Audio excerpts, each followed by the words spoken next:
Dylan, good morning. Morning. Tell me how you were affected, Dylan. Yeah, so back in 2020 in February, I started to get sick.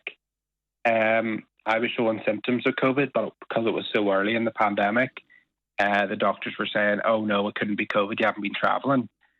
But we know now that I was diagnosed, like retrospectively, that yeah, I definitely had COVID. And basically, I never recovered from it. And I was then diagnosed as long COVID because I wasn't getting better. And then after 6 months, Professor Trinick diagnosed me as post-COVID ME. What are the symptoms?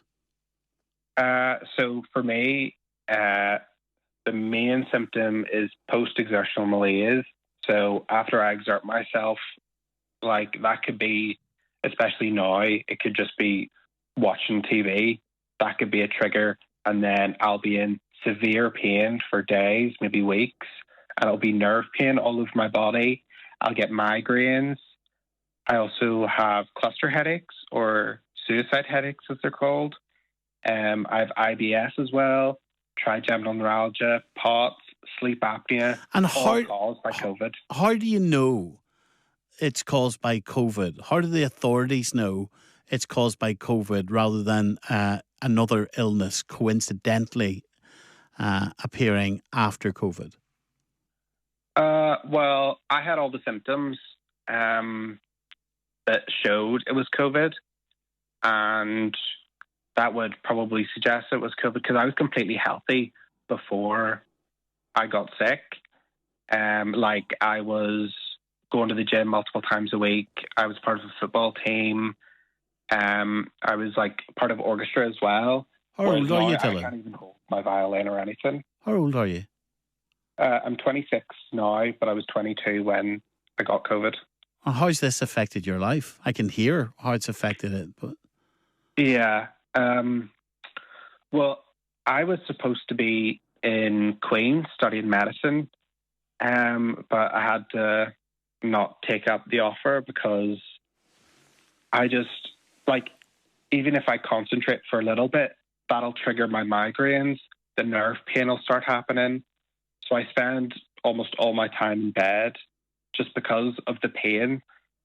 My goodness, a 26-year-old spending most of your time in bed. Yeah, like the difference now compared to when I was at uni is just light and dark. This COVID inquiry, it's starting here in the centre of our city, centre of Belfast, in the next few minutes. What answers do you hope to get from that inquiry? Well, I'm just hoping that they'll raise awareness of long COVID, of ME, and it'll hopefully bring funding. I know in Northern Ireland there is no specialist service for ME or long COVID. The clinic that I was at for long COVID was terrible. They said to me, you just don't want to get better. So I immediately withdrew from it. Like, I just thought that was insane. Me, who was supposed to be in medicine at med school, but they're just telling me, oh, you just don't want to get better. So well, I think many people would find it hard to believe that someone said that to you. Yeah, well, there's a lot worse that has happened since I've been diagnosed. The stigma behind post-viral illnesses, like, you wouldn't understand until you've had it and you faced it.